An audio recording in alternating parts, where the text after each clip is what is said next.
to believe we're already down to our last guest of the Travel Michigan radio program for this week. And to tell us who that is, here is Michelle Grinnell. Well, hello, Dave. How do you like that? That is very peppy. Yeah, I thought so too. And we have, I'm sure she will be very peppy as well, Allison Silk, who is the Assistant Director of the Mackinac Island Convention and Visitors Bureau. Welcome to the show, Allison. Thank you for having me, and hello, Dave and Michelle. So Mackinac Island is obviously lovely all summer long and into the fall. Yeah. Mackinac Island is obviously known for fudge, so you have combined the best of both worlds with the Mackinac Island Fudge Festival, which is happening August 22nd through the 24th. You added an extra day this year, so tell us about that. Well, the Fudge Fest, Fudge on Mackinac Island has just become a thing that you do. It's along with riding bikes, taking a carriage tour, and visiting the fort. Buying a box of fudge has become a must-do on Mackinac Island. So we, of course, decided to celebrate that with a 3-day Fudge Festival.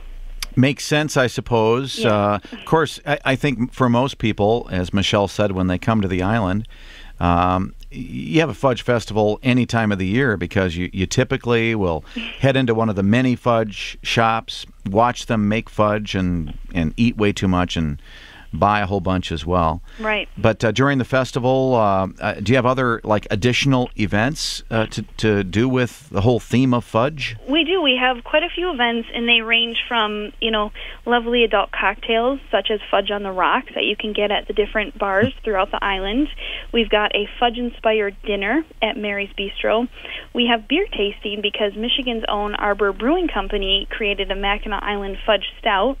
So that's going to be a nice thing to try on a hot summer day in August.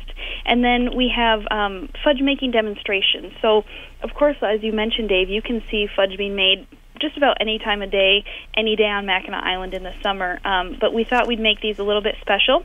We've invited Miss Michigan Sugar up, so she's going to be on hand answering questions, handing out fudge samples, and then every fudge shop has a specific demonstration time to highlight each different place. There's actually a Miss Michigan Sugar. I learned something today. There is, yes. Is she from Caro, by any chance? I am not sure. I know her name's Isabella. Isabella. Yes. Isabella Miss Sugar. From somewhere where we make sugar, which is, of course, in that area. We make a lot of it. We make a lot of sugar beets. And we get a lot of sugar on the island, so it goes hand in hand. That's cool. And then on Sunday, you will see the Ribas Fudge Loompas, very similar to the Oompa Loompas in Willy Wonka, and they will be delivering golden tickets. So then between 2 and 4 p.m. on Sunday, you can choose a box of prepackaged fudge and have your chance at winning the golden ticket, which will, of course, get you a vacation stay on Mackinac Island for the next summer. So these special packages of fudge, one of them with the golden ticket, they are for a charge, right? Yes, so you buy the fudge just as you would if you're picking it out of the case. And so there are 50 boxes, and of course one of them will be having the golden ticket. And then for those who can't stay until Sunday or just want another shot, you can stop by our office, which is located across from the Arnold Dock on Main Street, and fill out a raffle just for one more chance of winning. That's cool. That's going to be fun. So tell us about this fudge-inspired dinner. Did you say Mary's Bistro? Yes, Mary's Bistro. They've been doing this for a few years, and they're going to have fudge dinner and desserts, of course. She was talking about, different chickens with fudge. They've done fudge sushi before, which just sounds fantastic. So they don't have a set menu yet, but I'm sure it'll be very creative and delicious.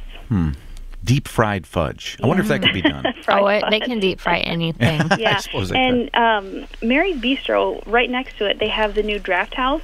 So they, of course, they have 50 Michigan beers on tap, and so they're, of course, going to do a Draft House Get Weird with Beer on Sunday. So another beer tasting in addition to the tastings at the Pink Pony. So people can eat fudge. They can eat fudge. They can drink beer. Mm-hmm. They can eat food. What else can they do during the festival? Well, to work off all that fudge, we have the Great Turtle Slow Ride on Sunday at 1 p.m., and this is not like a normal bike race. Instead of crossing the finish line first, Michelle, you want to cross the finish line last. And that's I'm in. I'm a winner. The prize. All without falling over, of course. So it's a tour. It's not a race. Yes, it's a very short, we have a little course set up, and we have different divisions. There's a tandem division. Of course, tandem bikes are very popular on the island. A children's division, and, of course, an adult division. Well, the great irony here, and I'm really glad you have something with some activity, but the great irony is that Mackinac Island is one of the healthiest towns in America. Oh, yeah. I don't know if you knew that, but it really is. It's considered one of the healthiest towns in America. I've discovered that because you have to ride your bike everywhere. Exactly. So it's, you eat at all the wonderful restaurants and eat fudge, and then you get on your bike and ride home. So. Exactly. Yeah, and I would suppose that after a while, the locals don't eat fudge every day like I do when I'm there. We try not to. Yeah, sounds great. Yeah, we also have a sugar stack, excuse me. So those weigh 50 pounds. So we are going to have a relay race down at Windermere Point as well to see who can carry the sugar sack with teams of 4 the furthest. How heavy is the sack o' sugar? Dave wasn't paying attention, was he? No, I wasn't. Not. It was 50 pounds. 50 pounds. No, I seldom do, but 50 pounds, that is pretty heavy. So you can stay awake during this interview. Well, good luck. Good luck there. I'm already eating fudge. What are you talking about? Yum.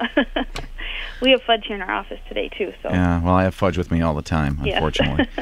Well, that's great. So, and of course, this time of the year, it's just a great time to be on the island just to kind of check it out. And for people who have maybe not been to the island before, a lot of people haven't been. Right. Why don't we talk about that experience a little bit, getting on any of the ferry services, either in St. Ignace or Mackinac City. You come to the island, and then what are just some of the basic things that people need to do?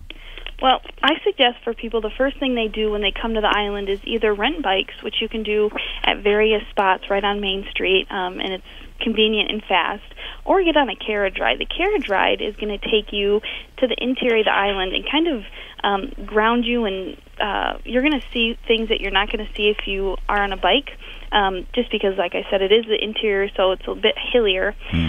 So that will kind of show you these sites, and then once you're done, you can decide, I want to see this more, I want to go back to Arch Rock, and then you can do that on your bike. It's a great idea. Yeah. And the nice thing about the carriage rides, whether that's the official tour or if you're just getting, like a taxi through the area, is you really can kind of learn a little bit about the heritage, the history of the island. And it has such a rich history, geological and through the Native American using the island to the Europeans coming, and then all that 1812, War of 1812 type, history. It has everything there. It's very interesting, and the carriage tour drivers are very well educated on that, so they can answer any questions because it is such a unique place.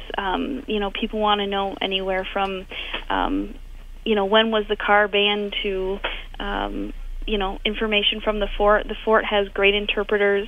They do demonstrations every day at the fort from open to close.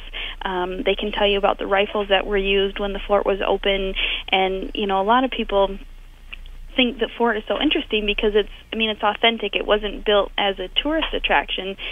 That was what was used when the soldiers were here. It's the real thing. It is. It's the real deal on Mackinac Island. Yeah, it's cool. Of History course, is celebrated every day here. Of course, the fudge is the real thing too, and you can enjoy that any time of the year, but especially during the spring, summer, and fall. But the best thing is that the Mackinac Island Fudge Festival is just around the corner.